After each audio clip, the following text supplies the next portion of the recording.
If you took every dollar in the world and divided it equally among everyone, within a few years it would all return to the same pockets. Jim Rohn said that decades ago, and it's still one of the most uncomfortable truths about money. Because if that's true, then the problem isn't the system. It's not your boss, your upbringing, or even luck. It's you. Not in a blaming way, in a deeply liberating way. Because if you're the reason money leaves your hands, you can also become the reason it stays. People love to think wealth is about numbers, investments, income, percentages, inflation. But underneath all those numbers lies philosophy, the invisible framework of how you think, decide, and act. And that's what we're diving into today. The one thing that separates the rich from the poor, and it's not money. It's the way they interpret the same world. Same economy, same tools, same internet, completely different results. Think about this. Two people lose their jobs on the same day. One says, "I knew it. This world is unfair." The other says, "Good. I've been given space to build something new." Same circumstance, different lens. And that lens, that invisible thought pattern, is what quietly creates or destroys fortunes over time. Most people don't need new opportunities, they need new eyes to see the ones already there. Let's twist it a bit deeper. Have you ever met someone who suddenly made a lot of money, and within a few years it was gone? Lottery winners, viral creators, overnight founders. They weren't cursed, they were unchanged. The money grew, but the mindset stayed the same. Without the inner capacity to manage growth, money becomes a stress test, not a blessing. It amplifies who you already are. If you're disciplined, it multiplies your options. If you're chaotic, it multiplies your chaos. That's why Jim Rohn used to say, if you want to be wealthy, study wealth, not money. Wealth is a skill set, not a bank statement. It's a philosophy of responsibility, of learning faster than you fail, of building value before demanding it back. Poor people trade time for survival. Rich people trade time for improvement. And that single difference compounds, not in months, but over decades, until the gap looks like magic. But let's pause here, because the word rich itself confuses people. It's not always the one with a Lamborghini. Often, it's the one with quiet mornings, time freedom, and peace of mind. Wealth isn't what you show, it's what you sustain. Poor is not about income, it's about dependency, about needing things to feel secure, instead of becoming the kind of person who creates security. And maybe that's the hardest pill to swallow, that money isn't the solution, it's a mirror. It reflects your discipline, your fears, your philosophy. When people say, if I had more money, I'd finally be free, they're missing it. Freedom starts before the money. Because if you can't manage yourself with a little, you won't manage a lot. Money doesn't make you capable. It exposes whether you already are. In the next part, we'll start pulling this philosophy apart, piece by piece. We'll look at the first major shift that changes everything: responsibility. Why rich people create outcomes while poor people wait for them, and how one small mental switch can turn you from a passive observer into the architect of your own economy. Responsibility sounds boring, doesn't it? But here's the truth. Every millionaire, every builder, every person who transformed their life started by taking complete, often painful, ownership of it. No more blaming the market, the government, parents, or timing. The rich don't waste energy on things they can't control. They channel it into what they can. That's the first separation point. Not intelligence, not connections, responsibility. It's not the kind of responsibility they teach in school, where you do your homework and pay your bills. It's deeper. It's the quiet, invisible kind. The willingness to admit, my results are a mirror of my decisions. Poor thinking says, it's not my fault. Wealthy thinking says, maybe it's not my fault, but it's still my problem. That single sentence shifts the axis of your life. Because when something becomes your problem, it also becomes your power. Jim Rohn used to tell a story about a man who complained about the wind. "The wind is always blowing against me," he'd say. And Ron would reply, "The wind blows on us all. The difference is how you set your sail." You can't control the wind, the economy, layoffs, inflation, algorithms, but you can adjust how you respond. The poor curse the wind. The rich study it, adapt, and catch it. The wind doesn't care who you are. It only obeys those who learn how to steer. Responsibility doesn't make life easier, it makes it predictable. When you stop blaming, you start noticing patterns. You see how your habits, your moods, even your morning routines quietly predict your future. You start realizing it wasn't bad luck that kept you broke. It was the same decisions, repeated too many times. That's both terrifying and empowering. Terrifying because it removes excuses. Empowering because it means you can rewrite everything. Here's the twist. Taking responsibility doesn't mean taking the blame for everything. It's not about guilt. It's about responsibility. Your ability to respond effectively to whatever happens. Two people can experience the same setback. One collapses under it. The other turns it into raw material. The rich aren't luckier. They're just better at converting pain into lessons. They use everything. Even failure gets recycled into growth. If you've ever caught yourself saying, "I can't because," pause and listen to what follows. That sentence reveals the walls of your mental prison. I can't because I don't have time. I can't because I'm not good enough. I can't because people like me don't succeed. None of those statements are about the world. They're about you. And once you own that, you can rebuild it. Responsibility is the key that opens every locked door in your life. But you have to admit you're the one holding it. Here's a small, brutal experiment. For 1 week, don't complain. About anything. Not the traffic, not your job, not your partner, not the weather. Instead, every time something annoys you, ask, "What can I do right now?" It sounds simple, almost childish, but you'll start to see how much of your life is spent describing problems instead of solving them. The rich eliminate that loop early. The poor build their identity around it. In the next part, we'll connect this mindset to action, how responsibility turns into value. Because once you stop blaming, the next question is, what can I build? That's where true wealth begins. Not in the paycheck, but in the person who creates it. Let's get real for a second. Taking responsibility isn't some tidy self-help slogan. It's messy. It's the moment you look at your life and realize no one's coming to save you. No mentor, no government, no perfect timing. Just you, your decisions, and how you respond to the chaos. It's the most terrifying realization and the most freeing. Because when you stop waiting for rescue, you start acting like the hero. And heroes build momentum fast. Think about the last time you caught yourself saying, "It's not fair." Maybe your coworker got promoted, or someone else's business took off while yours was stuck. That small, bitter sentence, "It's not fair," is a wealth repellent. It's the mind saying, "I have no control." The wealthy rarely say that. Instead, they ask, "What am I missing? What can I learn from that person?" Jealousy turns into curiosity. And curiosity, not anger, is what changes your income bracket. I once heard a story about two friends who started identical YouTube channels. Same niche, same effort. One quit after 6 months, blaming the algorithm. The other spent those 6 months studying analytics, thumbnails, watch time. After a year, the second one had an audience, not because luck favored him, but because he treated feedback like fuel instead of insult. That's what responsibility looks like in real life, turning disappointment into data. The reason most people never get rich isn't because they're lazy, it's because they're allergic to accountability.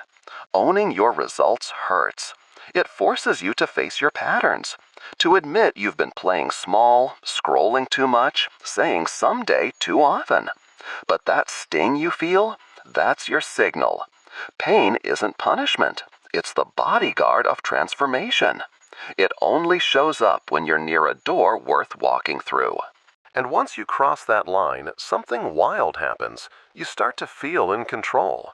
You stop fearing Mondays. You stop waiting for motivation. You start realizing that everything, literally everything, can be improved with the right mindset. Broke people see problems as full stops. Rich people see them as commas, just a pause before the next idea. It's not optimism, it's training. Here's the kicker. Responsibility doesn't mean you stop feeling doubt or fear. The rich feel it too. They just don't worship it. They move anyway. They don't wait for confidence to show up. They create it through motion. That's why their lives expand. Because fear can't survive consistent action. It only feeds on stagnation. So every time you move, even a little, you starve your fear and feed your future. You want a micro shift? Try this. Next time something goes wrong, don't say, "Why me?" Say, "All right, what's the lesson here?" You'll feel your whole brain rewire in real time. Suddenly, you're not the victim in your story anymore. You're the editor. You decide what stays in the final cut. That's the mental rewiring that turns normal people into leaders and complainers into creators. In the next part, we'll take this energy, this fire, and point it somewhere useful, because responsibility without direction just burns you out. The next step is value, how to turn your effort, time, and talent into something the world actually pays for. That's where mindset becomes momentum, and money finally starts following philosophy. So here's the thing. The moment you take responsibility, you start to feel this rush, this quiet, dangerous sense of power.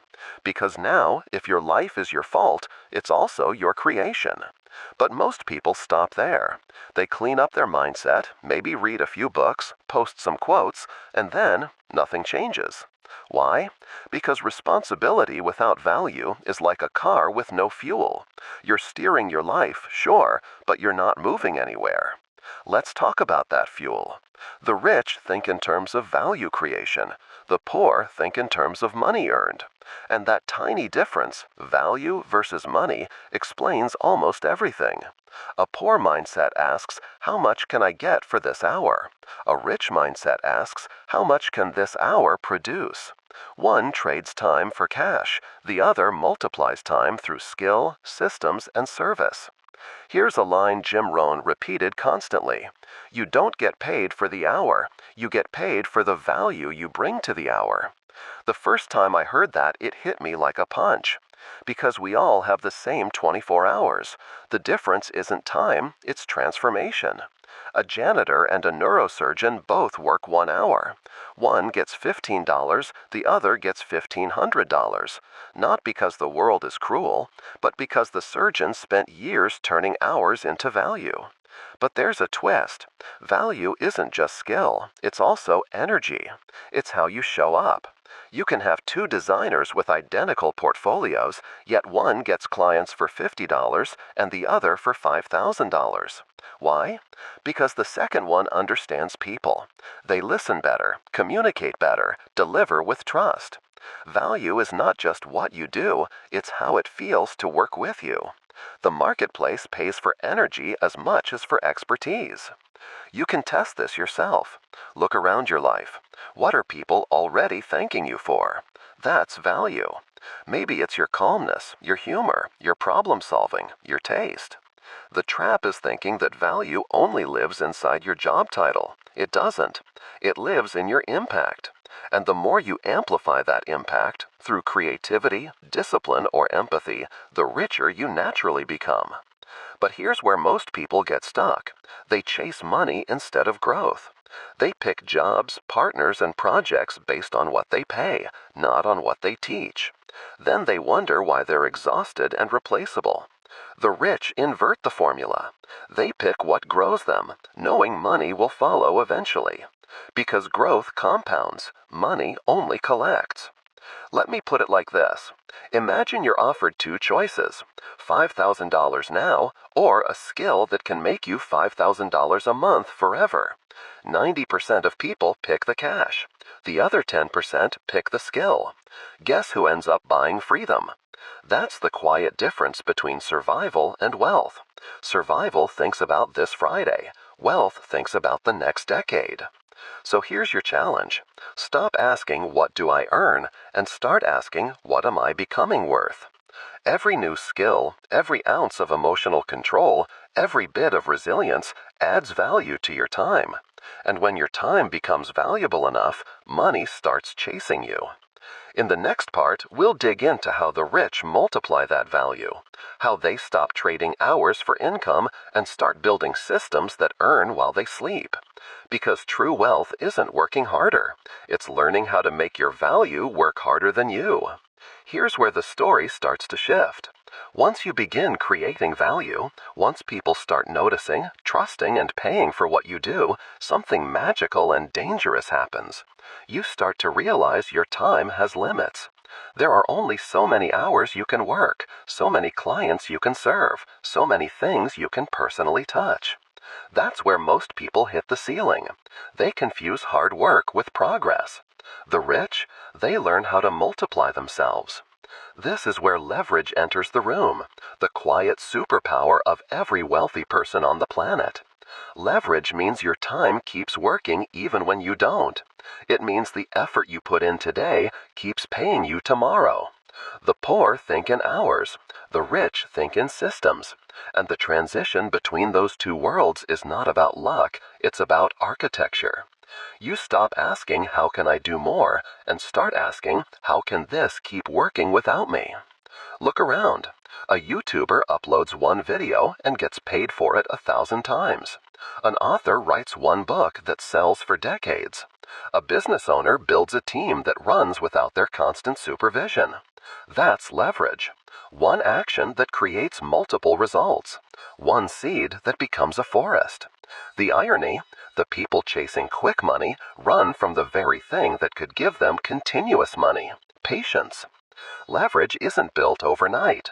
It's the slow stacking of assets that don't depend on your physical presence. It can be code, content, a team, a product, a reputation. But the mindset behind it is the same. How do I make this scale? Poor people think earning stops when they do. Rich people build things that keep moving while they rest. It's not hustle culture, it's intelligent design. But there's a darker side, because leverage magnifies both your brilliance and your flaws. If you're undisciplined, leverage will multiply your chaos. If you're consistent, it'll multiply your peace. That's why the philosophy must come first. You can't build scalable wealth on a shaky character. The more your world expands, the more it reveals who you are. Money doesn't change people, it amplifies them. Here's a test.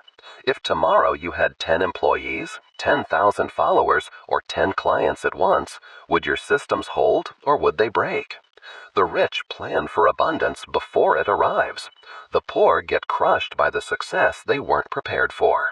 That's why real wealth starts with mindset, then moves to mechanics.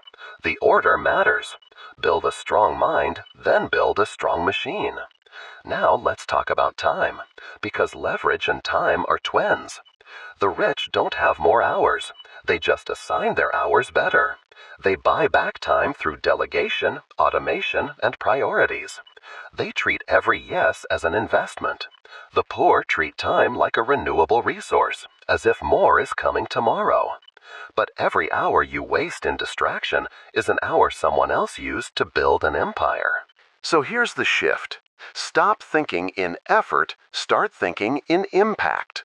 Don't ask, how long will this take? Ask, how long will this work for me after I finish? That's the question that separates busy people from free people. In the next part, we'll go deeper into this idea of leverage, how the rich build assets that quietly compound over time, and why delayed gratification isn't a sacrifice at all, but a secret weapon. Because when you understand time the way the rich do, you stop running after money and make money start running after you. Leverage is the quiet multiplier the poor never notice. It's invisible, but it's everywhere. In code, in systems, in audiences, in people. The poor think wealth is built by working harder. The rich know it's built by working once and getting paid forever. Think of it this way. A poor man builds a wall brick by brick every day, hoping one day he'll be safe. A rich man designs a blueprint, hires builders, and moves on to the next project, because his wall builds itself while he sleeps. That's leverage. Jim Rohn used to say, "You don't get paid for the hour. You get paid for the value you bring to that hour." Most people confuse time with value. They think the more they give, the more they get. But the world doesn't reward effort. It rewards effectiveness. The rich focus on the output, not the hours. Here's what most people miss. Leverage doesn't start with money. It starts with clarity. You can't delegate confusion. You can't automate chaos. The rich simplify their decisions until the next move becomes obvious. The poor complicate everything until they freeze. You don't need $1 million to think like a millionaire. You just need to stop trading time for approval. Every time you check notifications instead of strategy, you're building someone else's dream. Every time you chase comfort instead of growth, you're making someone else richer. So start small. Automate one thing today. Hire one helper. Build one process that saves you 1 hour a week. Because when you multiply that over a year, that's 52 hours you can use to build your next level. The rich think in compound effects. The poor think in instant relief. And when you start to see leverage not as luxury but as necessity, something shifts. You stop saying, "I can't afford to." You start asking, "How can I afford not to?" That's the question that changes everything. Delayed gratification, that's the bridge between vision and reality. It's the test every wealthy person has passed and every struggling person keeps failing. The poor crave the dopamine of now. The rich are addicted to the satisfaction of later. It's not because they enjoy waiting, it's because they trust the wait. They've seen what happens when you let seeds grow instead of digging them up to check progress. The poor want proof before patience. The rich know patience is the proof. Jim Rohn once said, "Don't wish it were easier. Wish you were better." And that's the essence of delayed gratification. The rich don't chase easier paths. They build stronger versions of themselves. Because once you evolve, life doesn't have to shrink for you to fit. Opportunities expand to meet you where you've grown. Here's the real twist. Delay doesn't mean doing nothing. The rich prepare while others procrastinate. The poor scroll through distractions to feel productive. The rich use boredom as a signal, a reminder that they're building something meaningful, not chasing quick wins. Watch how they handle money. A poor person gets $1,000 and sees options to spend it. A rich thinker sees options to multiply it. That's not greed, it's stewardship. They understand that money is a tool, not a trophy. And tools don't work unless you put them to work. When you delay gratification, you stop living in reaction and start living in design.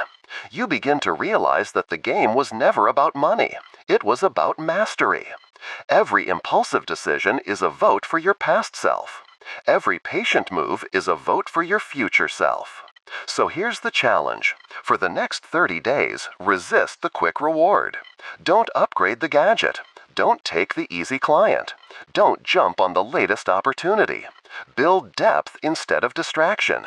You'll be shocked how quickly your mind rewires when you start valuing peace over stimulation. Because here's the secret.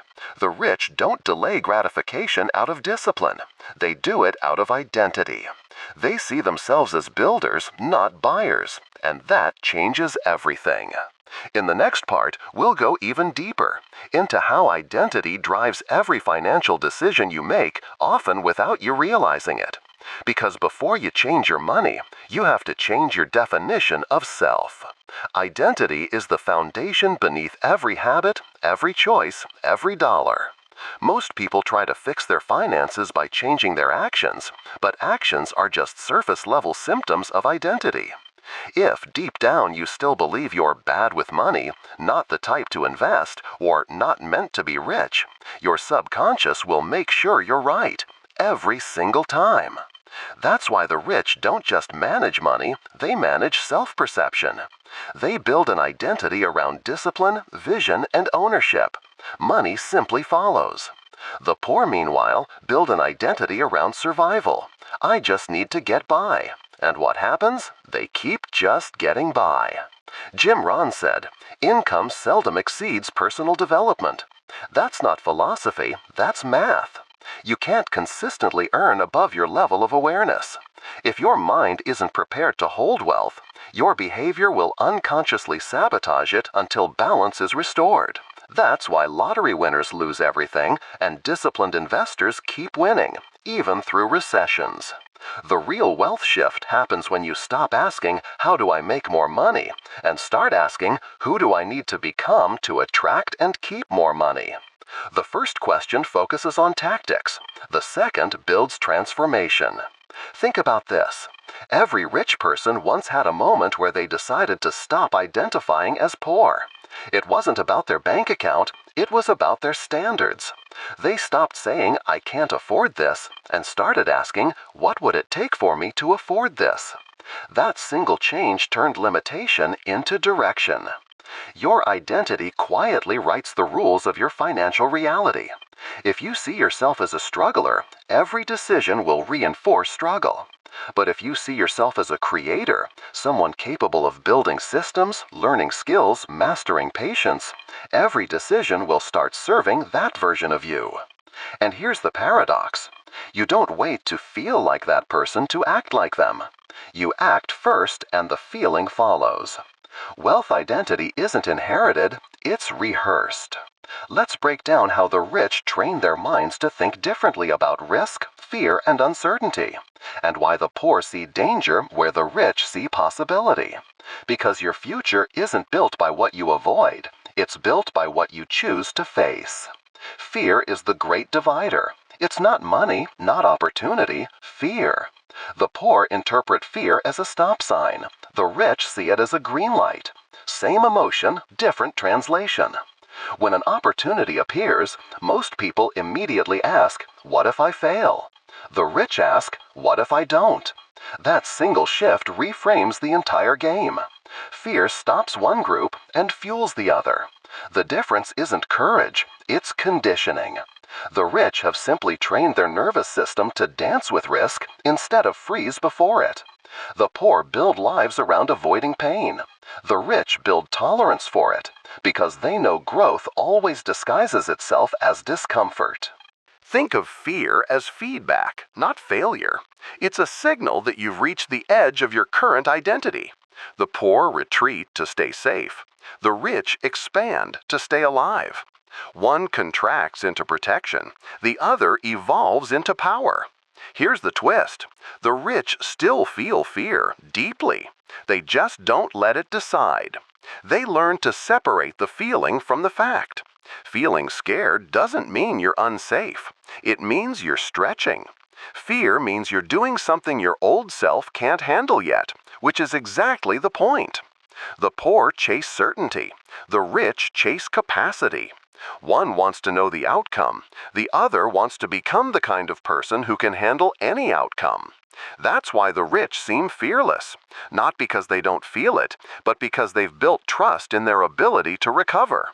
And here's something Jim Rohn rarely said directly, but lived by. Courage compounds. Every time you do something small that scares you, you build emotional equity. You become more unshakable. That's the real asset. Not the house, not the car, not the company, but the person you become in the process of earning it. Resilience isn't built in comfort. It's forged in chaos. The poor escape the storm. The rich learn to build in the rain. Because they understand something most people never do. If you wait for life to get easier before you act, you'll be waiting forever.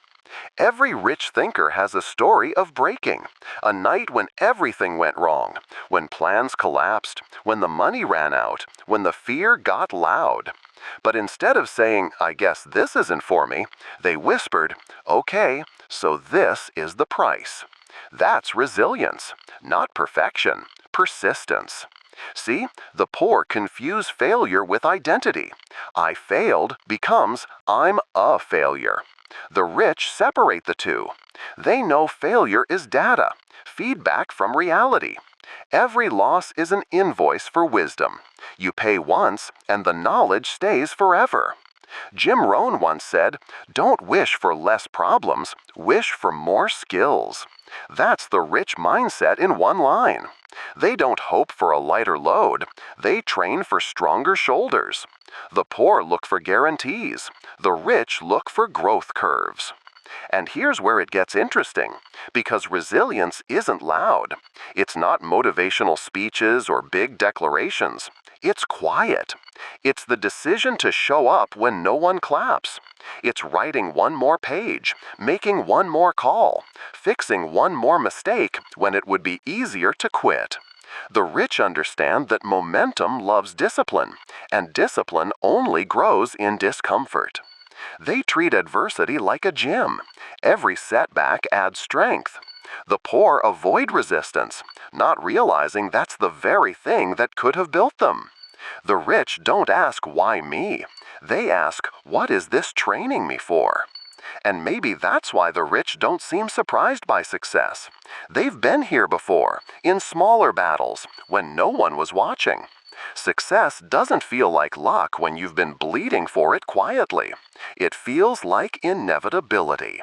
Let's talk about momentum, how the rich create it, sustain it, and use it to compound progress while everyone else keeps starting over. Because once you master momentum, success stops being a miracle and becomes a rhythm. Momentum, that's the real secret the rich guard with their lives. Because once you understand how it works, you realize success isn't about speed, it's about continuity. Most people sprint, burn out, stop, and start again. The rich never stop. They just shift gears. Momentum is built in the invisible hours, the ones no one sees.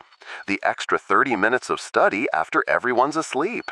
The 10th email sent after 9 rejections. The day you show up with no motivation, but still deliver. The poor chase motivation. The rich chase motion. Because they know motion creates motivation, not the other way around. Here's the trap most people fall into. They confuse activity with progress.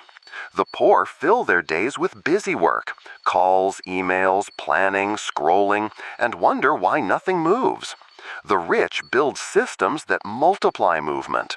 Every action compounds into the next. Every win feeds the next victory. Jim Rohn used to say, "Success is nothing more than a few simple disciplines practiced every day." The poor practice distraction. The rich practice discipline. That's why even when life hits them hard, they recover fast. They don't have to start from zero. Their habits keep them in motion. Momentum is fragile at first. You can lose it with one bad week, one missed morning, one "I'll start again Monday." But once it's built, it's unstoppable. It becomes gravity. It pulls opportunities toward you. It attracts people who match your pace. And it silences doubt because your results start speaking louder than your fears. That's why the rich protect momentum more than money. They guard their routines, their energy, their focus. They say no, not because they're arrogant, but because they understand one weak yes can kill 6 months of progress. And here's the paradox. Momentum doesn't feel magical when you're in it. It feels ordinary, boring even. The breakthroughs happen in hindsight. The poor quit in boredom, thinking nothing's working. The rich endure it, knowing boredom is the border between mediocrity and mastery.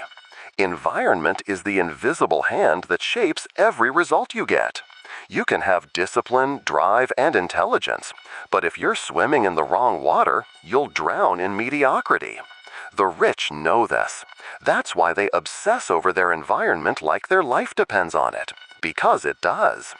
Look around you. Every conversation is a seed.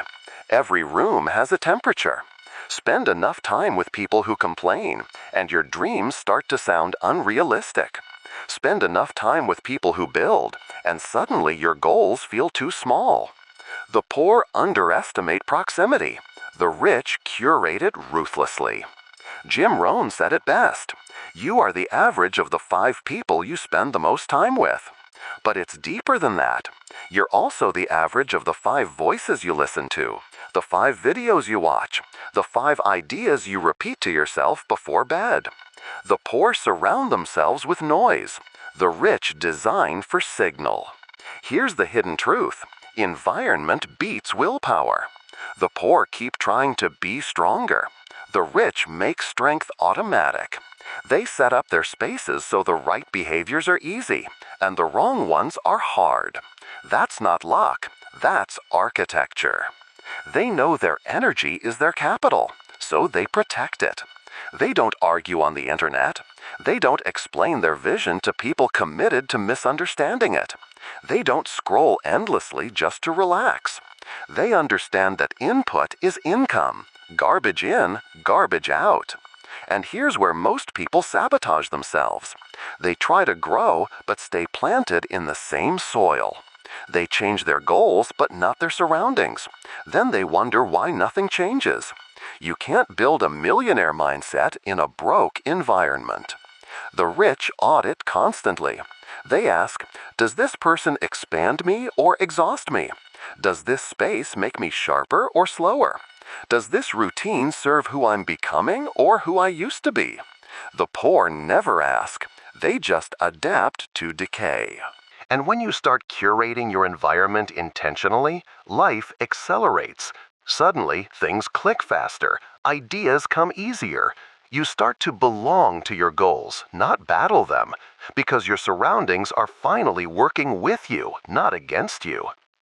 In the next part, we'll talk about energy, the most underrated currency of all, because money follows focus, and focus follows energy. If you can learn to manage your energy like the rich do, you'll never feel burned out again, just recalibrated. Energy, that's the currency behind all currencies. The poor trade it recklessly. The rich treat it like gold. Because here's the truth. It's not the lack of time that holds people back. It's the lack of capacity. You can't build an empire on an empty battery. The rich understand energy management better than most therapists. They know what drains them and what feeds them, and they build their schedules around that. The poor push through fatigue, thinking exhaustion is a badge of honor. The rich rest strategically, knowing recovery is part of performance. Jim Rohn used to say, take care of your body. It's the only place you have to live. But the rich go deeper. They protect their mental space too. They guard mornings like sacred ground. No chaos, no noise, no scrolling. They start their day with creation, not reaction. That's why they stay centered while everyone else starts scattered. The poor wait for energy to appear before they act. The rich act to create energy. They understand that movement generates clarity, that discipline actually feels better than indulgence once you've experienced both. They chase alignment, not adrenaline. Here's the catch. Energy leaks are everywhere. Every unresolved conversation, every toxic chat, every cluttered workspace, it all drains you invisibly. The poor ignore those micro leaks until they collapse. The rich patch them fast. They know that protecting energy isn't selfish. It's how you stay capable of serving others at a higher level. You can feel it when you meet them. Calm, grounded, but powerful. They walk slower, talk slower, but move faster through life. Why? Because they aren't scattered. Their attention isn't fractured into 1,000 tabs. They've simplified their inner world, and the outer one follows. And that's the key. The rich don't just work hard, they work charged. They invest in what keeps them clear: sunlight, silence, strategy, solitude. Not because it looks spiritual, but because it keeps them in the zone longer than anyone else can manage. Creation is where all the invisible work pays off. Focus, discipline, energy. They're useless unless you turn them into something tangible. The poor think creation is about inspiration. The rich know it's about execution. Inspiration is fleeting. Execution compounds. Look around. Every product, every service, every business started as nothing more than an idea. The poor admire ideas. The rich implement them. They understand that an executed idea, no matter how small, is worth 1,000 abandoned great ideas. Action turns thought into assets. Jim Rohn said, "Learn to work harder on yourself than you do on your job." But the rich don't stop at self-improvement. They create systems, content, products, and opportunities that outlast their effort.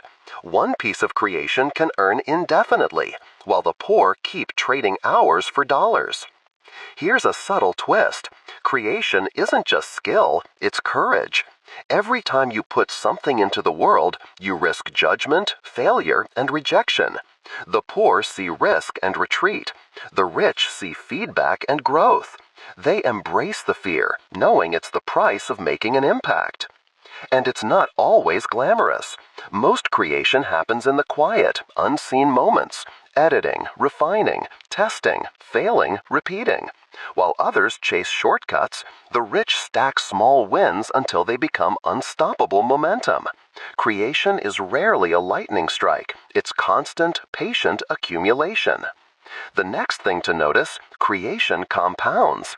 A video, a product, a book, a blog post, it continues to work long after the initial effort. The poor see the effort and call it too much work. The rich see the long-term payoff and call it leverage. That's why consistency beats genius every time. And here's the kicker: creation turns into influence. The more you produce, the more trust, authority, and opportunity follow.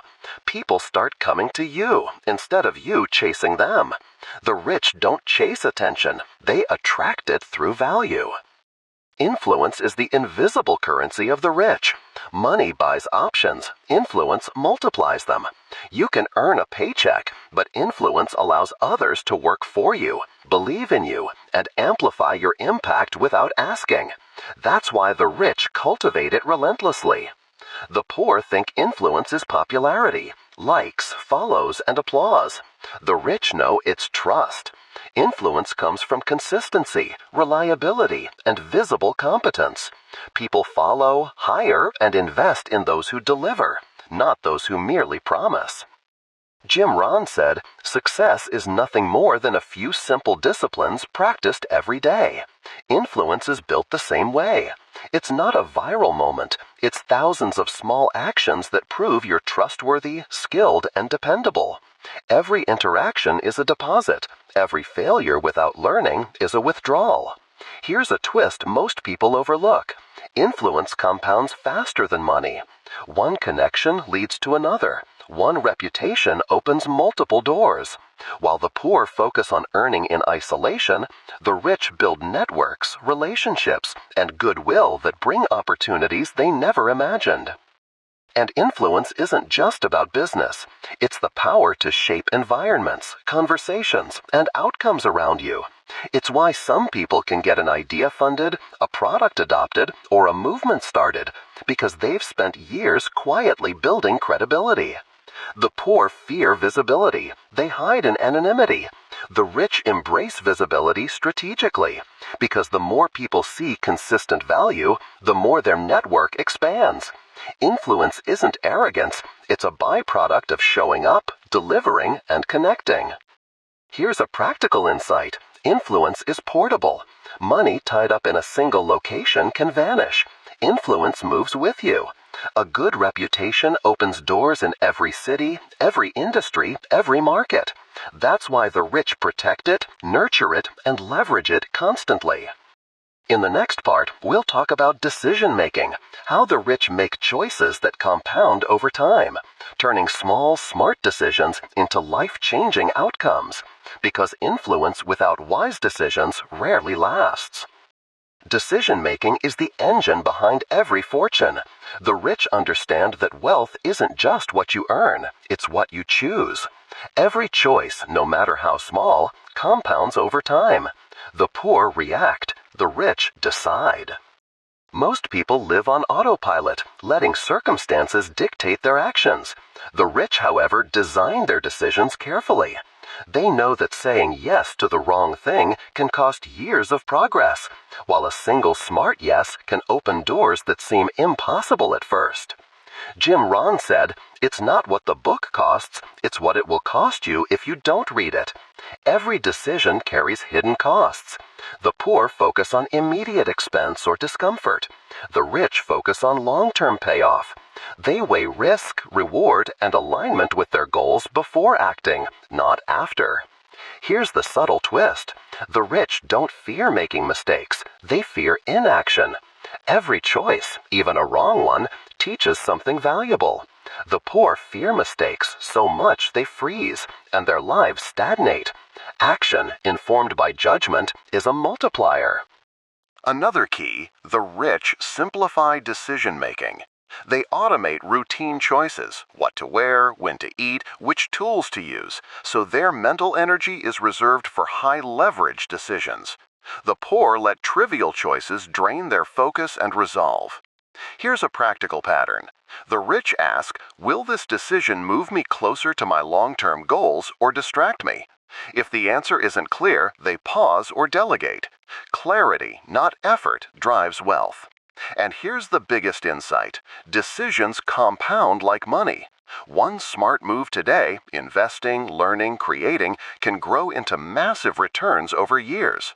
One poor choice can compound losses just as quickly.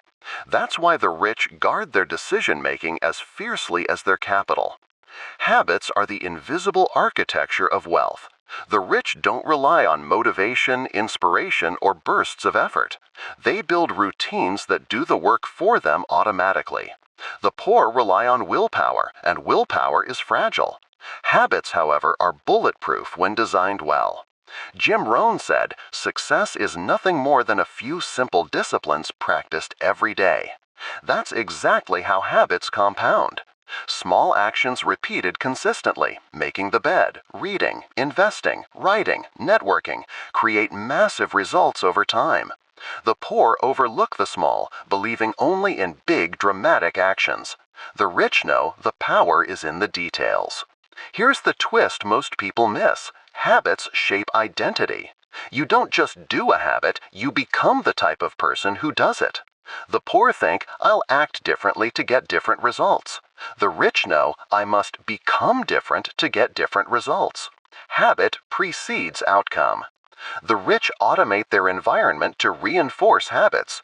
Morning routines, scheduled exercise, reading at the same time, blocking focus periods. These aren't rituals for ritual's sake. They're scaffolding for consistent growth. Distractions are minimized, energy is optimized, and results become inevitable. Another key, habits reduce friction. The poor waste energy deciding every day what to do. The rich create systems so the right choices are automatic. Breakfast is healthy. Work begins at peak energy. Learning happens daily. Savings are automatic. The decision is made once, then the habit runs itself. And here's a powerful insight. Habits compound faster than money. One small habit maintained over a year, investing $50 weekly, reading 10 pages daily, writing a paragraph a day, produces results no single action could match.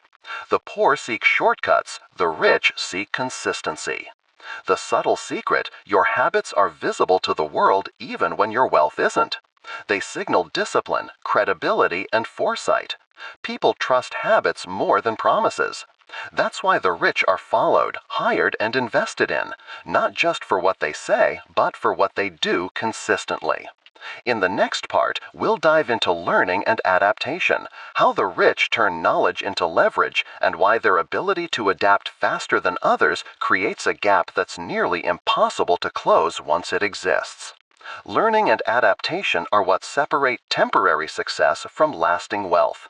The rich understand that the world is constantly changing: markets, technologies, trends, even human behavior. Those who cling to old methods get left behind. The poor see change as a threat. The rich see it as an advantage. Jim Rohn said, "Formal education will make you a living. Self-education will make you a fortune." The rich don't wait for degrees or certifications. They study relentlessly, reading, observing, experimenting. They turn knowledge into action. They aren't just consumers of information, they're alchemists who convert learning into leverage.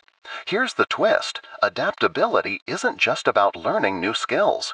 It's about rewiring your mind to respond to reality instead of resisting it.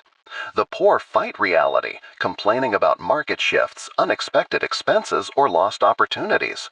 The rich adjust, pivot, and exploit the new conditions. Change becomes an ally instead of an enemy. Another key: the rich value feedback over comfort. They seek mentors, critique, and data. The poor seek validation. Feedback, even painful, is a roadmap to improvement.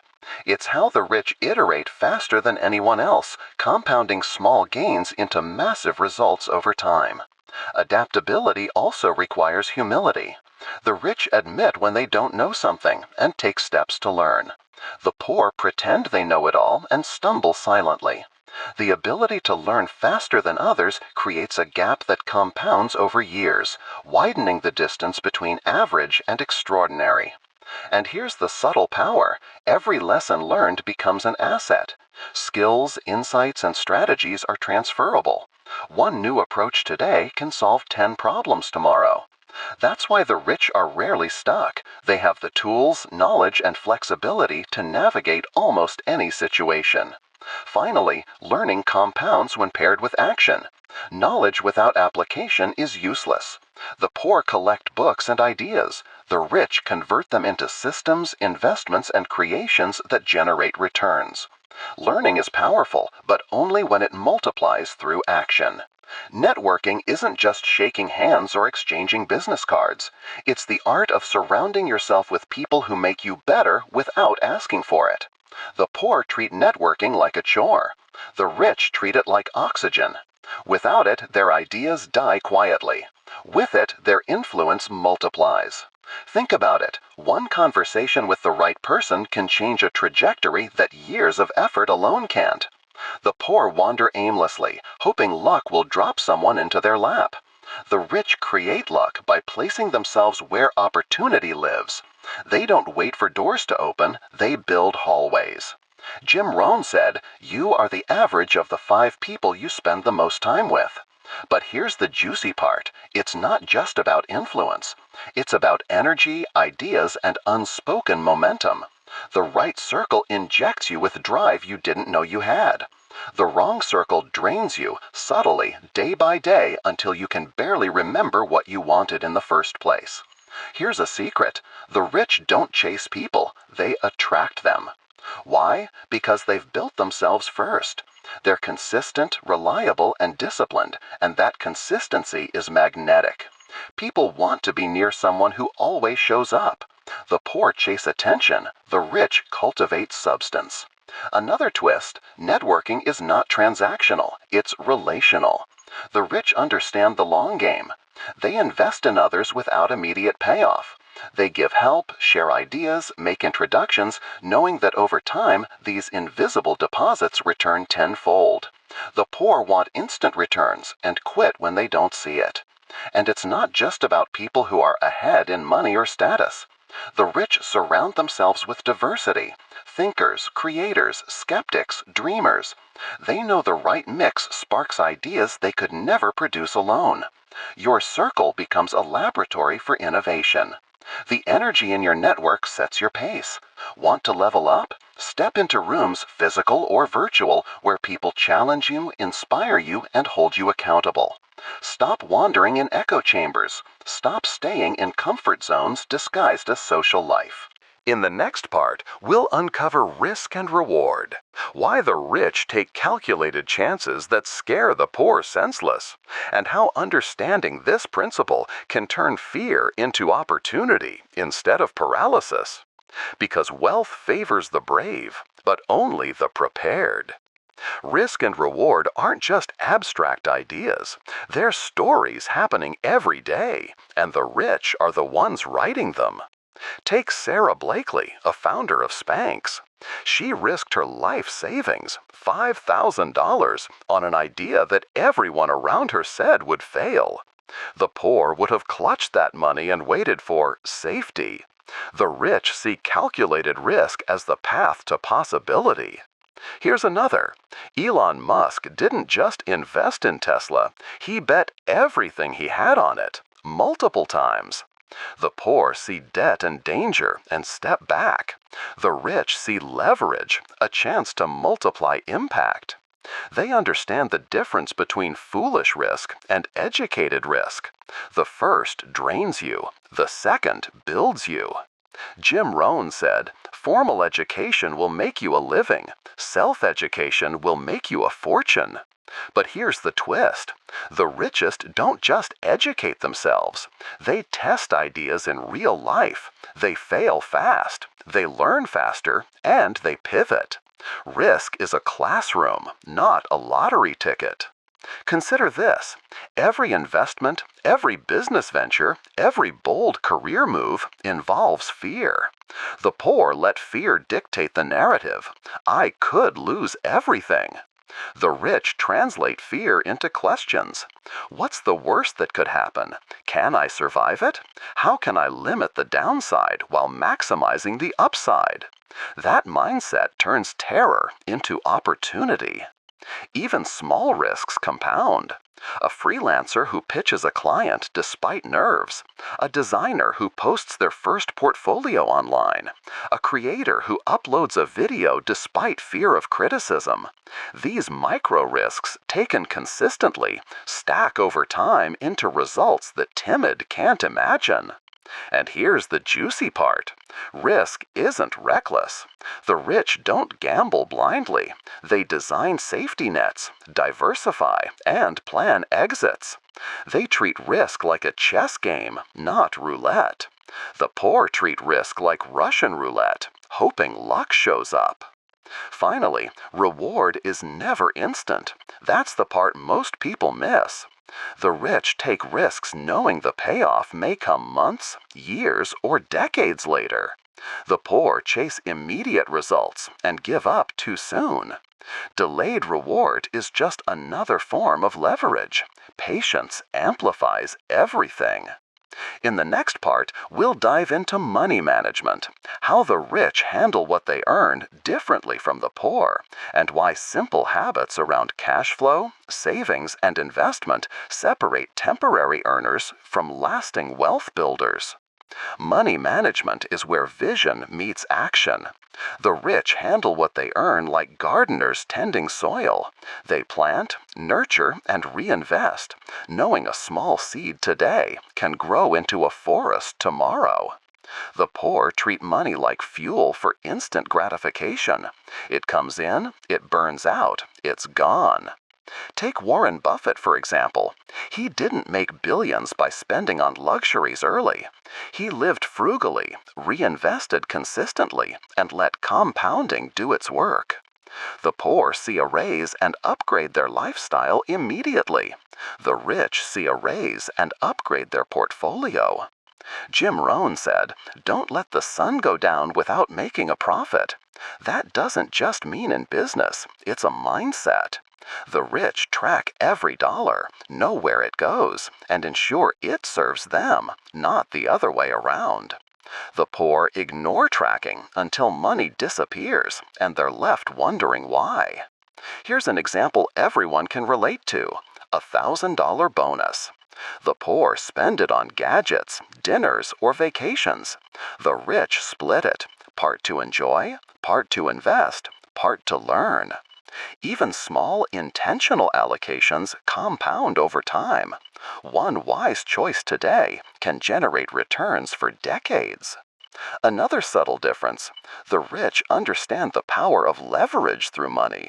They don't just save, they make money work, investing in stocks, real estate, businesses, or skills that produce more than they consume. The poor treat money as a finish line. Once it's earned, it's gone. Even habits matter.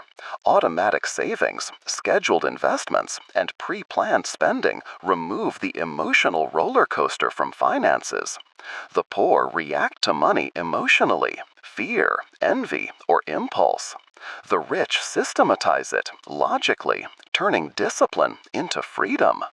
And here's a twist: managing money well isn't just about accumulation, it's about control. The rich know where every dollar is going, but more importantly, they know where it's coming from. They think in terms of income streams, not single paychecks.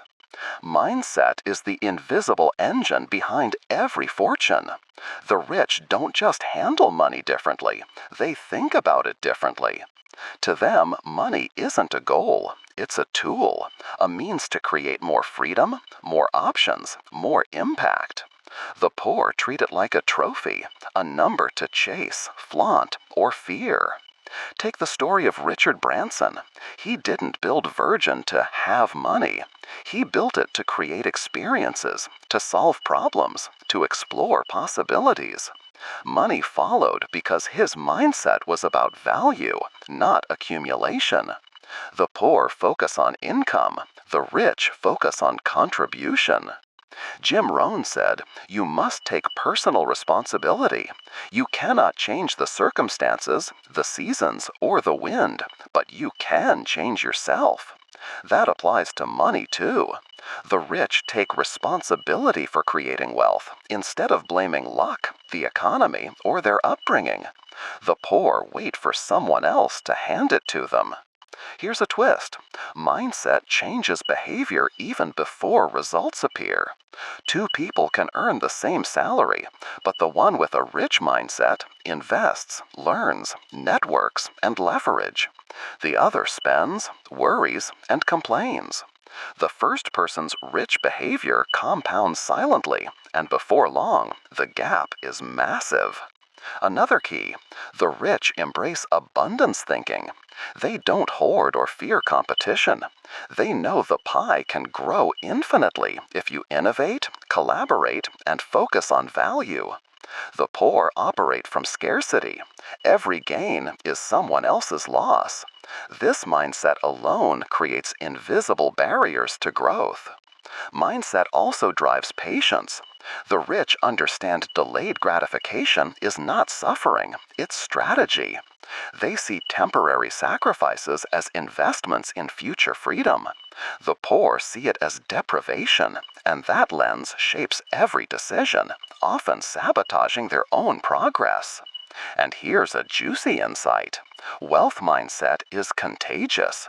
Surround yourself with people who see money as a tool, risk as opportunity, and effort as investment, and your thinking shifts naturally. Stay isolated in scarcity thinking, and no matter how much income comes in, the patterns won't change. Philosophy in action is where theory meets reality. The rich don't just think differently about money, time, and opportunity, they live it every day. Their decisions, routines, and priorities are guided by a coherent set of principles that align with long-term success. The poor drift, reacting to circumstances, emotions, or trends. Consider this: the rich treat failure as a teacher, not a verdict. Every mistake is analyzed, lessons extracted, and systems adjusted. The poor treat failure as a dead end, a reason to quit, or proof they're just not lucky. That simple difference, learning versus surrendering, compounds into wildly different outcomes over a lifetime. Jim Rohn often said, "Don't wish it were easier, wish you were better." The rich embody this. Challenges aren't obstacles to avoid, they're signals that growth is required. They align their daily habits, energy, and focus to expand capacity rather than escape difficulty. The poor avoid challenges and stay small. Here's an example most people can relate to. A rich person facing a career setback doesn't panic or wait for rescue. They network, learn new skills, pivot, or start something new. The poor worry, complain, and hope someone else fixes the problem. One is action-oriented, the other is reactionary. Over years, this compounds into freedom versus stagnation. Another twist: philosophy governs consistency.